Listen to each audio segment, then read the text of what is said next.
Talk about stuff in the stat sheet. Jimmy Butler put up 41 points, 9 boards, 5 assists, 4 steals, 3 blocks in the Heat's Game 1 win last night. Afterwards, he talked to reporters about how he likes to play. Take a listen. I like physicality. Like, I want to run into people and see who falls down first, who's going to quit first. I think that's a style of basketball I like to play, and so do they. Who's going to quit first? Shannon, do you like or do you have a problem with what Jimmy said here? Oh, I don't have a problem with it whatsoever. And that's what you have to have. If you understand Jimmy Butler and you know his background, you know how he's built. Skip, I really did feel that my upbringing built me for certain situations.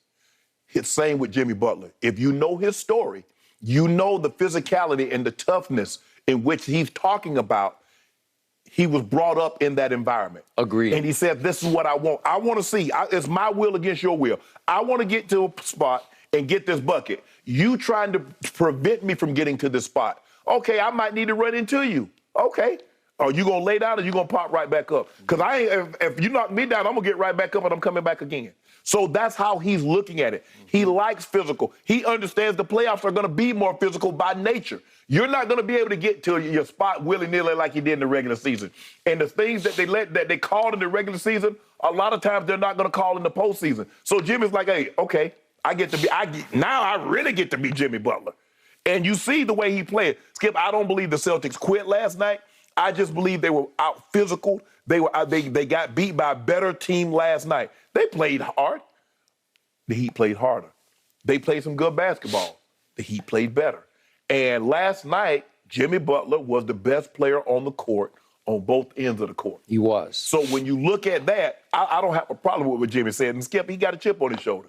Given how he grew up, he was the number 30. He wasn't a lottery pick.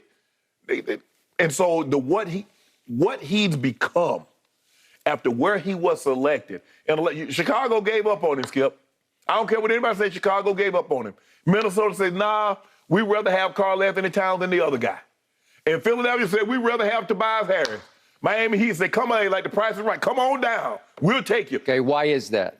Because he can be more trouble than he's worth during a regular season run. It's a long season, and he can be a handful for a coach and for all of his teams. Especially a young team. Mm-hmm. He can start to grind on you. And some, well, Skip, it's okay if he grinds on you and you're winning like you are in Miami. Yeah. But if you're not winning like you are in Minnesota, and like what started to happen in Chicago, it starts to get annoying from front office and to the players. The players no longer want to be like, you doing all this talking, bro. We ain't winning.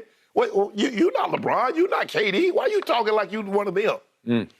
He's in the right situation.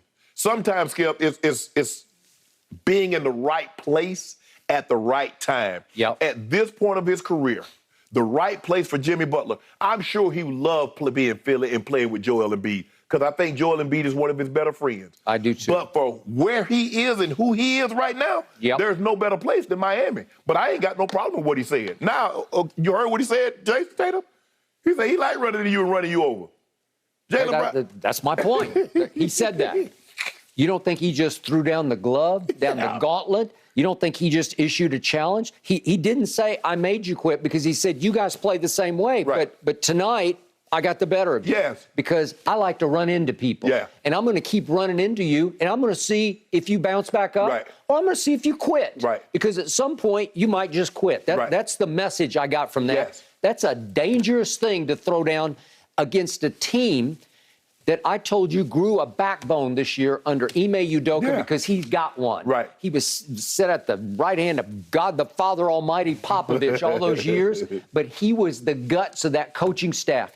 He was the one Duncan and Parker and Ginobili turned to when the night was darkest, when they needed to say, what's happening? What do we need to do? They turned to Ime because he's a tough guy. And he's tougher than Brad Stevens. Brad Stevens has a great basketball mind. I think Brad's in the right spot now as that GM role, the overseer, the advisor on high. But he needed somebody to help them grow a defensive backbone. And you said going into the playoffs, this is the best defensive team. Okay? For a long while last night, especially for a whole half, they looked like they were the better defensive team. And then Miami, led by Jimmy Buckets, said, no, we're tougher than you are. And as Ime said, they imposed their physicality on us in the second half. They just wanted the game worse than we did, okay? Jimmy Butler was born to play for Pat Riley because that's what he believes basketball is. There's no finesse in what he teaches. No. You play the right way, you share the basketball, but in the end, you win it on the defensive end. And every time I saw Jimmy interviewed the whole long regular season, he just said, it's all about our defense. If we make the commitment to win on defense, the offense doesn't matter. It will find itself. Okay, so you don't think that's what Pat Riley, you don't think that's just heavenly music to Pat Riley's ears? Yeah, but Skip, I think the thing is that Pat Riley defense gets overlooked because he's Showtime Lakers. And you think about getting up and down the field. But the court, but they were a physical team and they played defense. Physical. That's how they got out on the break. Magic was as physical as it gets. And yeah, he's got a big smile on his face, but he is kicking your behind physically. He set the tone. He played center when he was a rookie against Philadelphia. He could do that. Yes. So the point is that this mindset is as old school as you can get. And I just don't hear today's players talk like that. No. Luke is not going to say, I'm going to keep running into you and see if you fall down. No, he's not going to say that. No. I don't think that's LeBron's mentality in the end. It's not Kevin Durant's mentality. In the end, that's not how they're put together. This guy is so old school that the three-point shot is really not in his repertoire. He'll take them and make them sometimes in the fourth quarter if needed. But in general, he's a two-point shooter, right? And he's going to score by stealing the balls we saw last night. He's going to break dunk on you, or he's going to make little shots. He's going to make little Luka-esque shots in the lane. But mainly, he's going to do the unspectacular that adds up to 41 points. But the problem with him is he'll keep running into his own teammates to see if they fall down too. And remember, the flashpoint of this whole Heat season, and I told you the next day, this team is going to go north or it's going to go south. It was March 23rd. They're at home. They are getting their tails kicked by Golden State with no Steph, no Clay, no Draymond. Golden State's just running them off the floor. And remember the sideline huddle? I think we have this. With Spo and Jimmy. No, actually it was UD. Haslam gets into it. First it's Jimmy, and finally Haslam says, no, you're not going to talk to my coach that way. And then Spo started getting into it. And Spo finally says, you're not going to restrain me. You're going to talk to me that way? You're going to say that to me? Right? And now he's got to be restrained, right? And there was a quote I saw in Brian Wintour's story on ESPN this morning that at one point, Spo just looks at him and says, I always knew you were crazy. Well, it's great crazy if you can channel it, if you can direct it and guide it to where it's supposed to go. You know why he works in Miami? Because they got UD. He doesn't play. He's there for that reason. To keep everything in check. Where do they have, Skip, where do they have that in Chicago? Where do they have that in Minnesota? Where do they have that in Philly? You got that guy. UD got one purpose in Miami. He does. We're going to keep the locker room straight. Ain't going to be no bull jive. We play this way, we do this, and we show up on time. He's like an enforcer who doesn't play. He only enforces his own bench. That's all. OG gonna get. He gonna be there. He gonna be there until he's like, you know what, Pat? I don't even want to show up and do this anymore. But until then, he's gonna be there, Skip, because that's the OG's job. Well, so do you think Riley and Spo love that quote, that challenge to Boston? I'm going to keep running into you, see if you fall down. I'm going to see if you quit. But Skip, we know Boston is a physical team. Skip, they just played 7 physical games with the Milwaukee Bucks. That was the most physical series that we've seen thus far. I feel that this is going to be a very similar. It's one game, and Miami was the more physical team, and they ran out. But at some point in time, hey, you got to meet force with force. They trying to run over us. Well, I'm not trying to run around you. It's like the Ravens and the Titans. Somebody's wheel's gonna get broken. Okay, so I loved what he said because I love Jimmy Butler as playoff Jimmy. You talk about regular season Jimmy. I don't love it that he can become such an irritant in the locker room that he becomes a divisive force.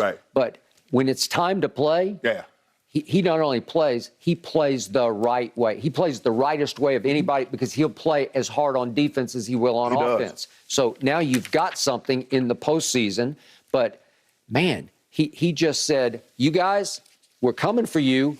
Are you going to be able to stand up to us? Is what Ame Doka did. So when you walk in, the locker room, Skip, that's what he said. He said, I like running to people and see who gonna get up. That's exactly what just happened. But it's like Luka can laugh up the floor because he backs it up. Jimmy Butler can say this because he'll walk the talk. But here's the thing, though, Skip. You do realize now when you speak, when you're on a team setting and you speak, you're speaking for the team. It's not like he's a golfer. It's not like he's a tennis player. No. He plays basketball. So I understood that when I said something, it was basically like, yeah, I'm talking, but you on the Broncos. You talking for the Broncos. You talking for the Ravens, huh? Okay. And one thing that did surprise me last night, maybe it shouldn't have, but Bam was pretty quiet last night because he got a grand total of 4 rebounds. Right. They won the rebounds by 1 as a team, but he only got 4. Now, he did block 4 shots. Right. That was big, but he scored 10 points with 4 rebounds. That was little. So my point is, all I heard going into the series is, how could you pick Miami? Because Boston's too big and too long and too strong for Miami. Right. And there were times in the first half I thought, okay, maybe they're just too big. Yeah. But yet Miami won the boards despite him having only 4. So my point to you is, maybe the challenge is